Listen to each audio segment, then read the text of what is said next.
Hey everyone. It's funny. I've been making YouTube videos for like 4 years now, something like that. And I realized that I pretty much start every video the same way, like that. Hey everyone.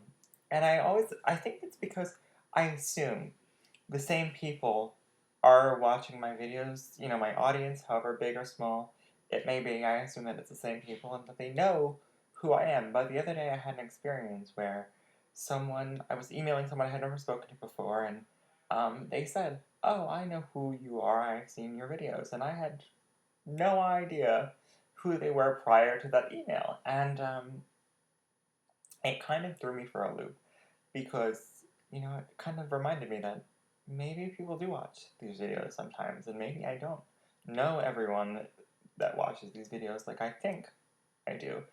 And it made me completely reevaluate everything, and it kind of brought something into perspective. Um, so, what I'm going to do right now is I'm going to introduce myself again. For those of you who know me, hi. For those of you who don't, hi.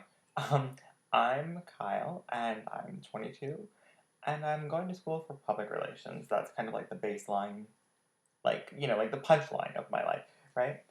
And it's interesting because I've never really talked about this on a video before, but a lot of you know, and maybe some of you don't, that last year I came out of the closet, and I think I said it was April, like sometime in April, that I basically told everyone that I was gay. And I haven't made a video in that long because, well, I kind of feel like number one, it's personal, and two, I'm not here to. That's not really everything I am, and I don't want to make it like the center point of my life. However, the more I've learned and the more I've experienced, I realize that it really has shaped who I am and who I'm going to become, and impacted my life in more ways than I thought it would originally. And it's interesting because for me, we have Amendment 1, and that just passed, which basically is atrocious in my opinion. Um, Ban on equal rights, not even gay rights, it's equal rights. But you have all of these things happening, and I always say to each his own, but that isn't always the case. It's not reciprocated. So I think that maybe if I can talk about what I've experienced, maybe one of you can identify or relate, or even if you don't identify or relate, you can understand or learn. So, I mean, the whole process for me was challenging because, well, there's lots of factors, but it's not an easy thing. And coming from a personal standpoint, I am also in a wheelchair. So that, for me, was a very large factor for part of the reason why I didn't come out sooner. Because I felt like I already had something that made me different and made me stand out more than the average person. And kind of, let's face it, when we're younger, everyone wants to fit in. That's what you aim to do. You want to be in the in crowd. It's not until we get older do we realize, you know what? Being in is not all that fabulous. You want to be individual and unique and be you and be who you are. And so it took me a long time. It did. And, with that comes body image issues. I'm not really 100% confident with the way I look and who is. I don't think anyone is. But so there were a lot of things preventing me from doing what I eventually did. But now that I have, I could, like, honestly, my life is so much better because one, I feel better. Not only am I being honest with myself, I'm being honest with the others around me. Um, I am able to be who I am, not be insecure about it, and live my life. And that's all we want. We all want to live our life without judgment from others, or we just want to be who we are. And it's not an easy thing. And honestly, there was a point where I thought maybe I would never do what I did. Maybe I would never come out because I, for other reasons, could never see myself in a relationship, mostly because of the physical. I thought it wasn't fair to the other person. I thought it's going to be very hard, and you know what? Truth be told, I haven't been in a relationship, and it is going to be hard. I do know that. But I was going to use it as a crutch to say, this is why I'm alone, this is why I've never had anyone, and this is what I'm dealing with. And for me, I'm just pretty much a straight shooter. I pretty much tell it like it is. And I knew for a while that I had to do this and be honest with myself and everyone. And I started by telling one person.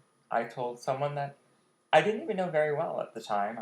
I didn't even tell them. I said, I think I might be gay. And they were gay. And I didn't know them particularly well at the time.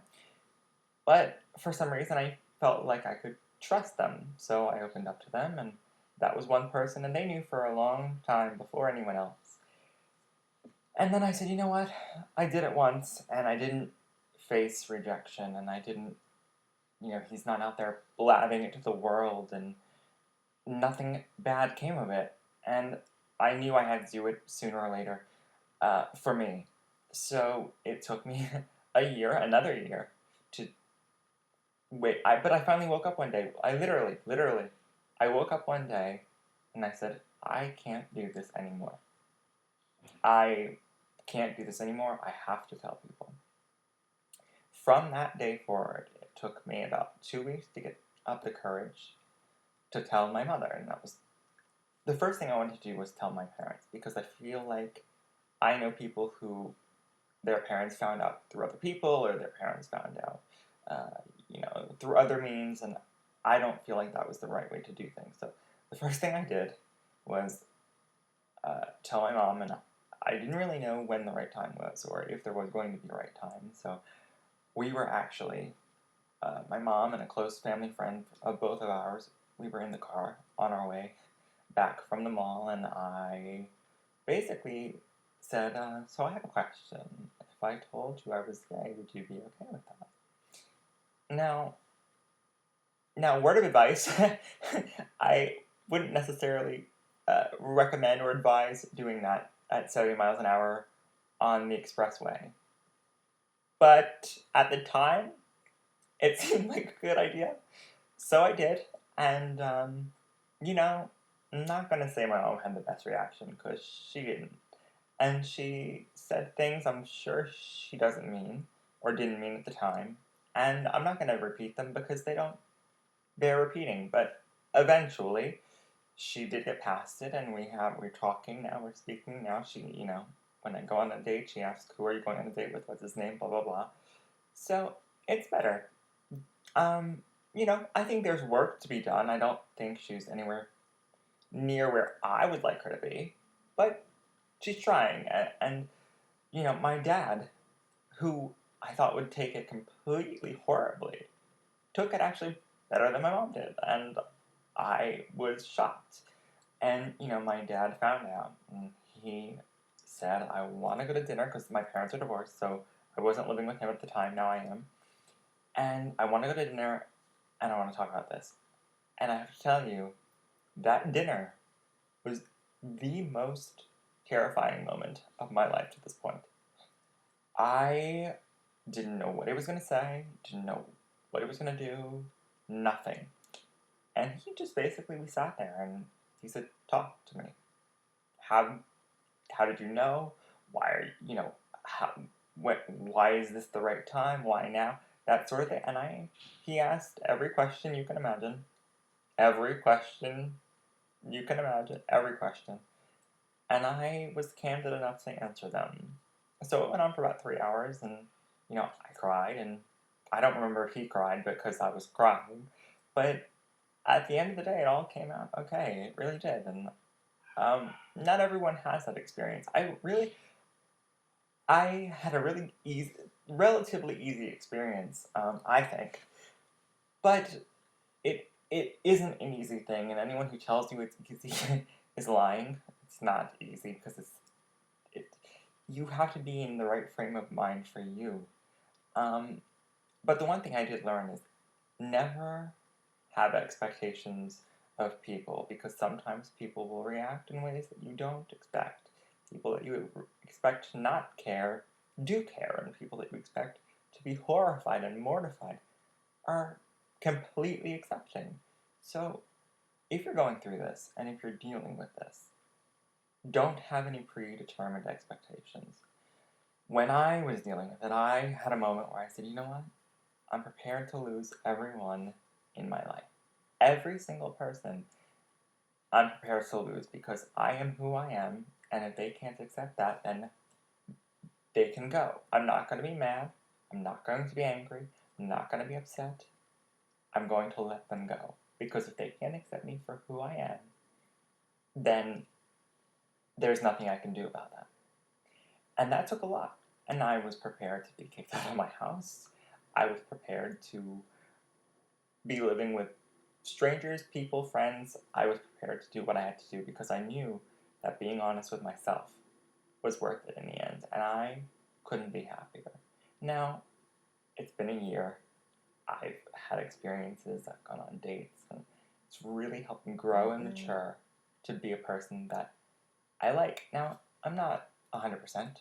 I'm not who I want to be. I'm still growing, I'm still maturing, I'm still evolving into a person that I want to be, but I think we all are. I think it's a process. And I'm a lot closer now, so I'm happy. I'm happy with where I'm going, I'm happy with what I'm doing.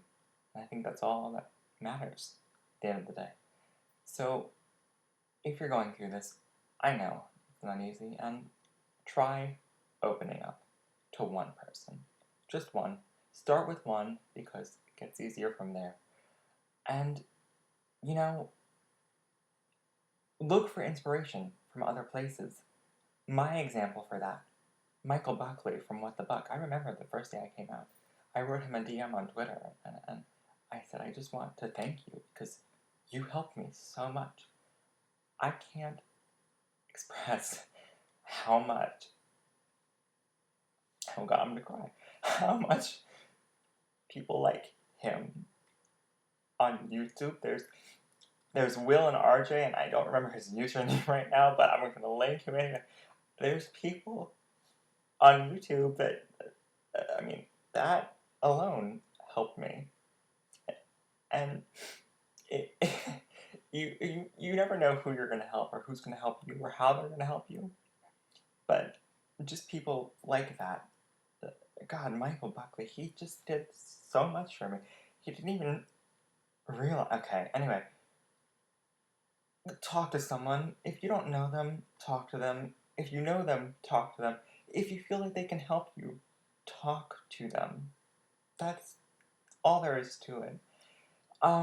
So yeah, I'm gonna end here because I'm gonna really start to cry. That's kind of what I wanted to say, and I hope that at least one person got something out of this.